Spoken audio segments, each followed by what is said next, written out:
Welcome to this video created by participants in a program funded by the Louisiana Endowment for the Humanities. This reading program, Folktales and Stories of the South in Louisiana, is part of the Readings in Literature and Culture program known as RELIC, headed by Jim Segreto. The program is also sponsored by the St. Tammany Parish Library Adults Program, headed by Mimi Nothaker. The 6 sessions of folk tales and stories of the South in Louisiana was held at the Causeway Branch of the St. Tammany Parish Library in Mandeville, Louisiana, from April 8th through May 13th, 2013. I'm Dr. Susan Blalock, the discussion leader for the program. I subtitled the program, Celebrating Ourselves, because we are the folk in folk tales. We Southerners tell stories to explain or imply almost everything about our culture, but we forget how well they convey who we are. Recorded folk tales are extremely valuable in transmitting our culture. However, the act of making them literate takes some of the spontaneity out of them and can make them seem odd and a bit rigid. When we ourselves tell tales to our friends and cohorts, that natural lilt returns. The facial expressions and asides reveal the humor or embarrassment of the situation. I hope you enjoy these tales. They run the gamut from animal fables to anecdotes about current politics and situations. Please support your LEH and your public library. My name is Emily Strodehyde, and my story is a story that was told to me as a child many times. It's called La Tulivieja. I'll relate the story in this way. When we were young in Panama, in the dry months, because you know there's a rainy season there, so the dry months would be December, January, February approximately, we would build what we would call a bohío. And the bohío would be 4 posts, maybe sometimes just the dirt below, a thatched roof made out of palms, and then hammocks would be strung around the posts. And we would also have chairs made out of leather and wood, and they were quite rustic. And people would just kind of sit around, lay in the hammocks, and then back then, because it was outdoors, you remember the mosquitoes, and I don't know, we would have those, it was kind of a wick that went around and stood in a little metal stand, and then they would burn to save you from the mosquitoes. But anyway, there was always an uncle or somebody that was a great storyteller, and this was my great uncle. But anyway, this is in Panama, La Tulivieja is the most popular folktale of the country. According to the Panamanian legend, La Tulivieja was a beautiful young woman, married to a very rich man. The couple had a child, but the husband would never let the woman do anything. She wanted to go to parties, but he always prohibited her from doing anything. So one night when he went out on business, a friend of hers said there was a party going on in a neighboring village, and she wanted to go. So she took her small child and she left it by the river under a tree. So she went to the party, and she thought the baby was safe. And so she was out dancing and having a great time. But that night, there was a terrible storm, and the village was hit. When she returned to get her child, the baby was not under the tree. She began to cry and looking for him. She kept following the river. God was angry with the woman, and for her irresponsibility, he turned her into an ugly woman with holes in her face and feet. She had chicken feet and long hair that covered the front of her body. According to the legend, She appears in towns and cities near the rivers. In the Panamanian countryside, many people who live near the rivers, they have heard the cry of the Tulivieja. Also, in the capital, there are also stories of people who claim to have seen the horrible woman, especially in the West. And as a child, when it was really dark and there was nothing, my uncle would go, Tulivieja, Tulivieja. And of course, we as children, we would just be scared to death and just run back into the house. So that's the famous story, and it can go by other names, but in Panama, it's La Tulivieja. Oh, very good. Yay. Thank you. So my name is Roseanne Bivens, and I'm going to tell a story that my sister-in-law told me about their cat. And I have named it Gizmo the Rehab Cat. And their daughter was doing some work with rehab people, alcohol and drug abuse problems. And she was visiting the house of one of these folks, and this person had a cat and was, for whatever reason, not really able to take care of the cat properly. The cat was in a cage, and it was malnourished. And Emily offered to take the cat, to be her cat, and to take care of the cat. And, so the person agreed. So Emily adopted this cat and brought it home with her. And she lived with her parents, my brother and his wife Karen, who told me this story. So the cat Gizmo never really became an affectionate, leg-rubbing house cat. They took the cat to the vet, and the cat had a skin condition that was treatable but not curable. But the vet said, well, this cat can have a good life. We'll just kind of keep up with this skin problem, whatever it was. And so the cat would go off, like maybe for a week or more at a time, and do the cat thing with other cats, And then when it was hungry and it wanted to come back home, it knew it had a home and a place where it could come be fed. And my brother added to this story the other night. He said when the cat wanted to be fed, it would just kind of roll around on the ground.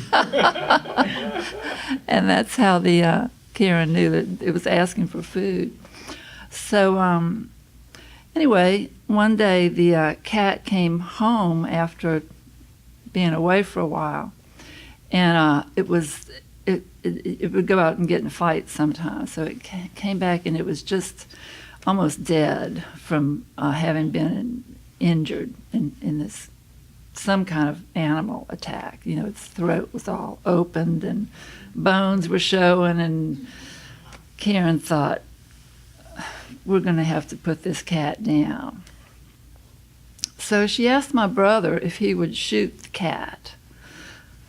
My brother's not really an animal shooter, but, he does target practice, and he has an interest in guns. So she thought, well, he might shoot the cat. And he said, no, I'm not going to shoot the cat.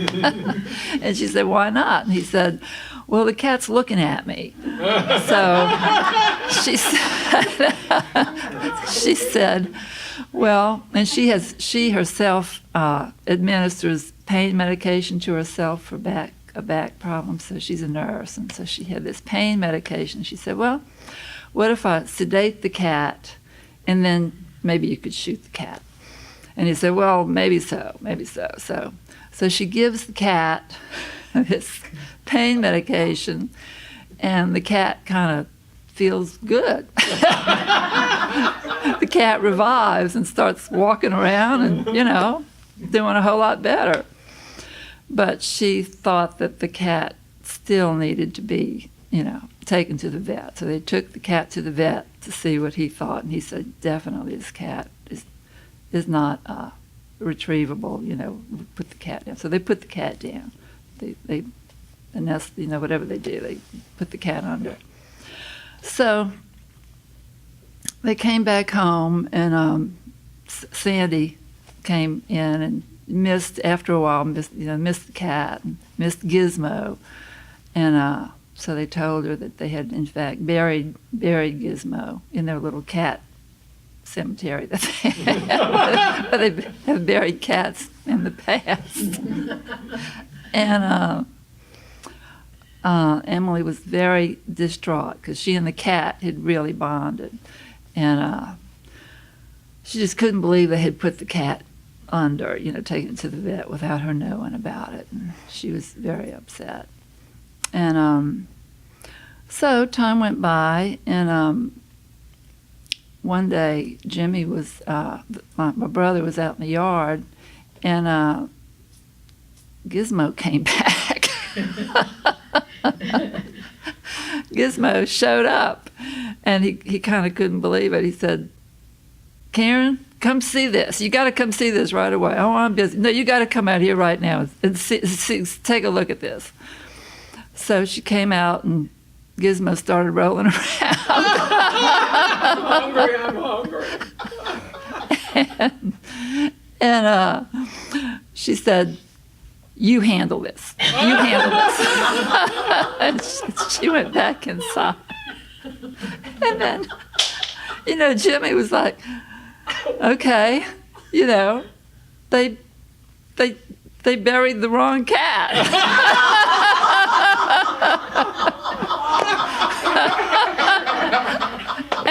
And they don't know what cat they buried.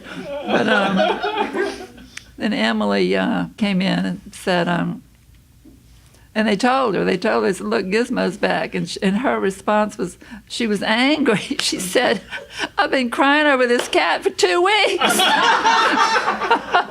It wasn't even Gizmo. And that's the story of Gizmo the rehab cat.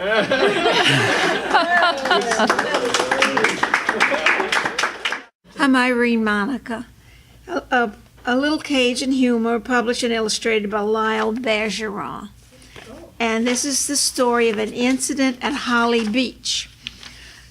Boudreaux, Tejon, and Dugard decided to go fishing at Holly Beach.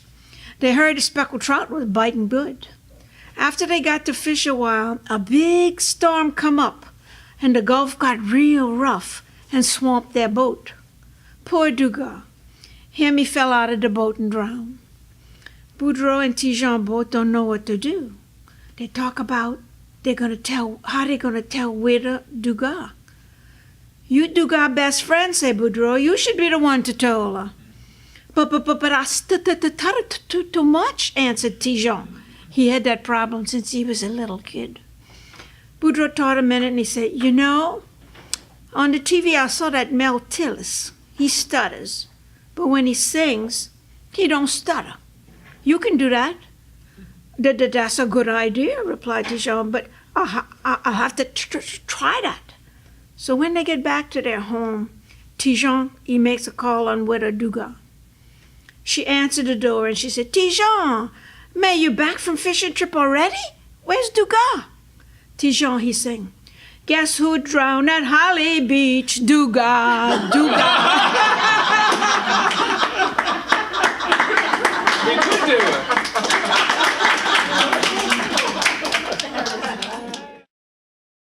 All right. I'm Choppy Cusacks, and before I get into the story, I need to tell you one of Justin Wilson's favorite ones.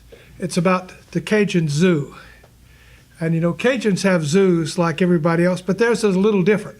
They've got a cage, an animal in a cage, and on the front there's the name in English and in Latin. And on one side there's a little blurb about where it comes from. But what makes the Cajun Zoo so unique is on the other side there's a recipe.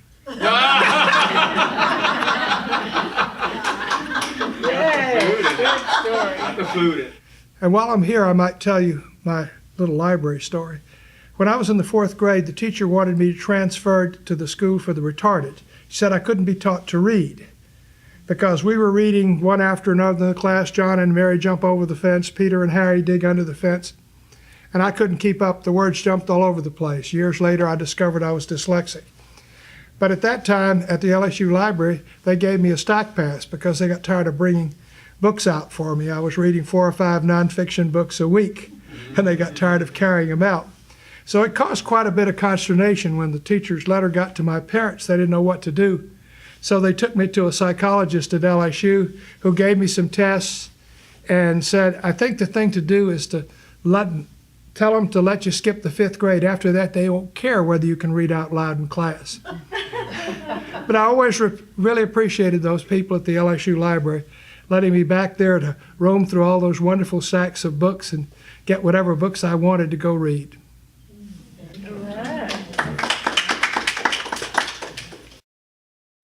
I'm Eric Culver, and my mother was very big on libraries and our getting books out of libraries.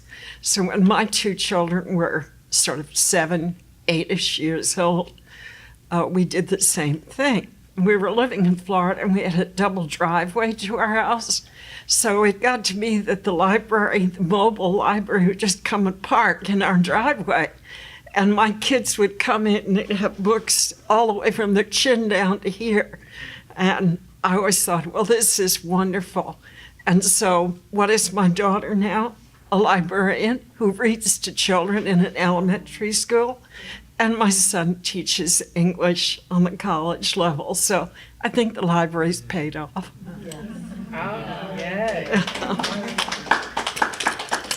My name is Jim Long, and I did work in 2 libraries. Well, in grammar school, our school was very crowded, as baby boomer generation. So our school was so crowded that there was no room for a library in the school.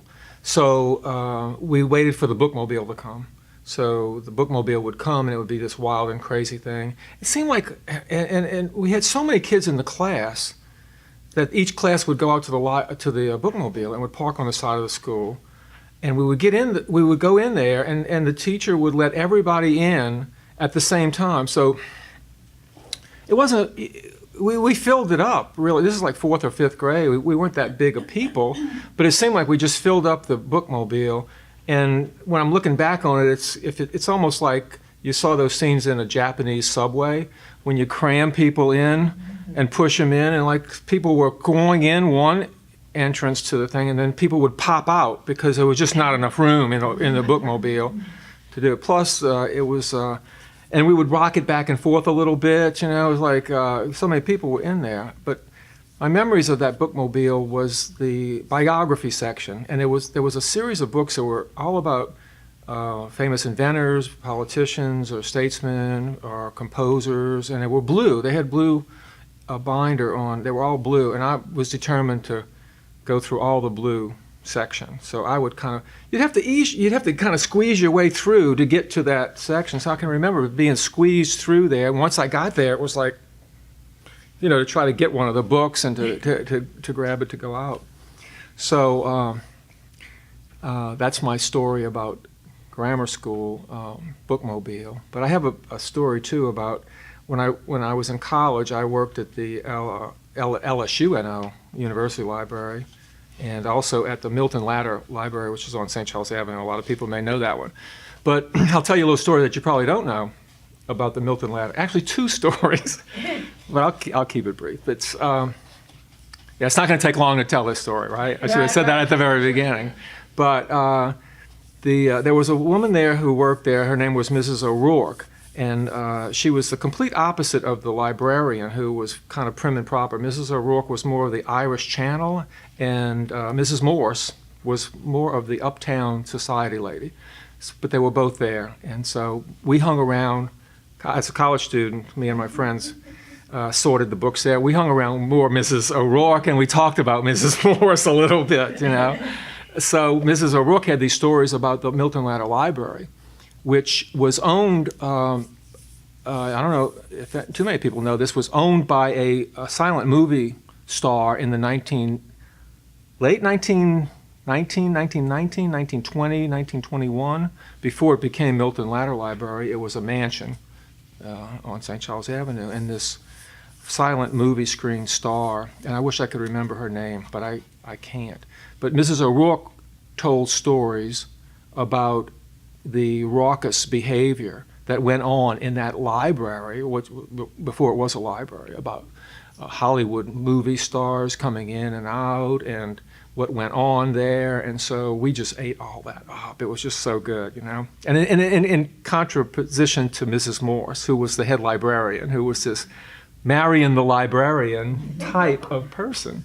So we hung around Mrs. O'Rourke quite a bit. And the other story, the last one about Milton Latter Library, was it did become named after Milton Latter because he was a World War II veteran, died very young, 1944, 45, and I don't know how old he was. He couldn't have been more than 22 or 23, 20 maybe.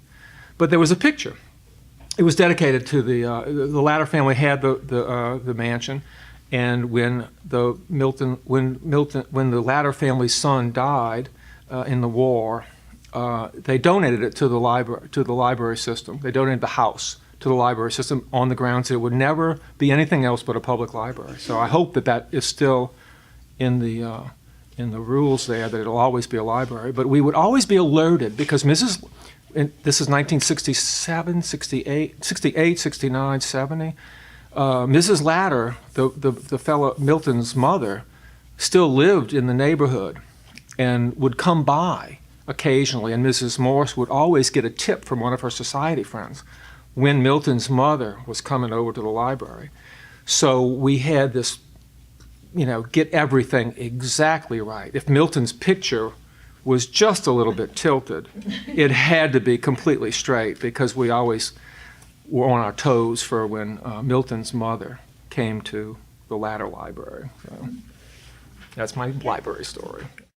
When I was a librarian in a high school, it was a huge high school. It was John Ehret High School. It had, I've forgotten how many, more than any other high school in Louisiana, lots and lots of students.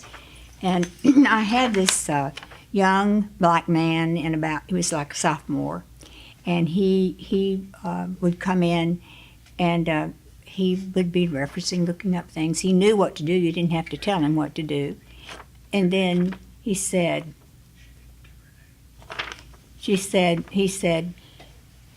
I want to find somebody in one of your magazines, and how can I find it? I said, well, what magazine? He said, it's Jet magazine.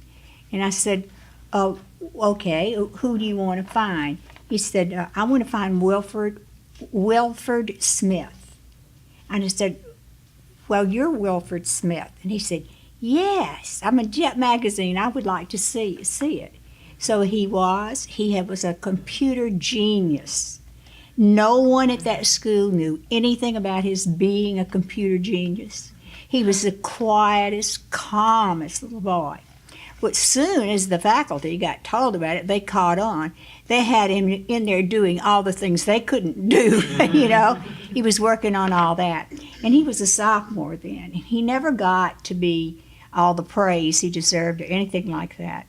But he got scholarships. He was offered scholarships to Princeton, what is that place that well known as? Is it Stanford or out in California in the West somewhere that sells? Stanford University. Yes, and he got scholarships for there. Well, he decided to go to Princeton, and his parents. We tried to get his parents to say, let us figure out something we can do where we can get people to know, about what, but they didn't want to do that. So he went off and he wrote back there were two librarians. I was always the reference librarian, and the other one was the circulation librarian. And he wrote to us for about 3 years. It was like the child had died and gone to heaven, because everybody there respected him, He belonged. He just didn't belong there, because I just thought that was the sweetest, neatest thing that happened. All because he just wanted to look in Jet magazine. And we called he could have gone, he did go to Tulane in the summers. So Yeah, so he got that much experience too. So anyway, That's librarian for you. That was Tommy Ann Smith. My name is Penelope Zeile. When I was growing up in Baton Rouge and out in the country at Klein Peter, it was far in the country then, and it took about an hour to get into Baton Rouge. And so we never went, Mom would leave us with the maid on Thursdays, and she would go in and do the shopping for the week, So we didn't ever get to go to the library. But my grandmother loved to read. She was a poet and a businesswoman and a mother of 11 children and a farmer's wife, very well organized. And she loved to read. And she had closets all over the house that were filled floor to ceiling, front to back, with books. And that was my library. And I could go and get any books I wanted, appropriate, inappropriate, right for my age, not right for my age. And it was great. That's how I would go there. And she had this big magnolia tree in the front yard. And you know how magnolias have those big leaves? So you can get in there and you can see out, but others can't see in.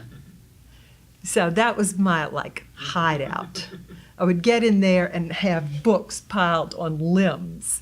And if my mother would try to get me to come home and, I don't know, do dishes or babysit or fold diapers or whatever, I just hide out in there and pretend like I didn't hear her.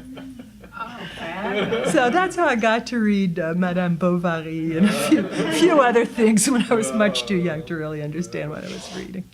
Oh, wonderful. Good story. Let's see, Mary Culver. I was 15, 16 years old. And we went to England. And a little background to the story because it enters in later. Namely, my dad was an Episcopal bishop of Chicago, and he was back and forth to England all the time and in a lot of bishops' conferences of English and American bishops and so on. So we were invited to Buckingham Palace to a garden party, and he was all excited. And we were all lined up. They had this enormous number, maybe 150, 200 people lined up. And the Queen and her sister, then Margaret Rose, were going to walk through there with a number of other members in the family. And they would be stopped and introduced to people along the way. So we watched them. Pretty soon the clouds are brewing up and it looks like it's going to rain. We're thinking, oh, we'll never get to meet her. Well, she got up to us, and the little guy who was with her informing her whispered in her ear a little bit, and she turned to me.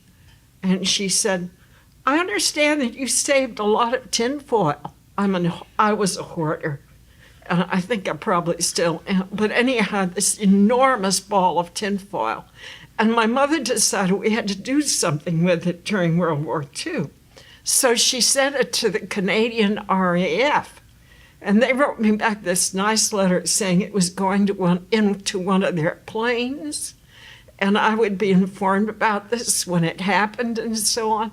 And sure enough, and later I got a letter from the Lord Mayor of London's Society of St. James making me a member of this society for my hoarding of tinfoil.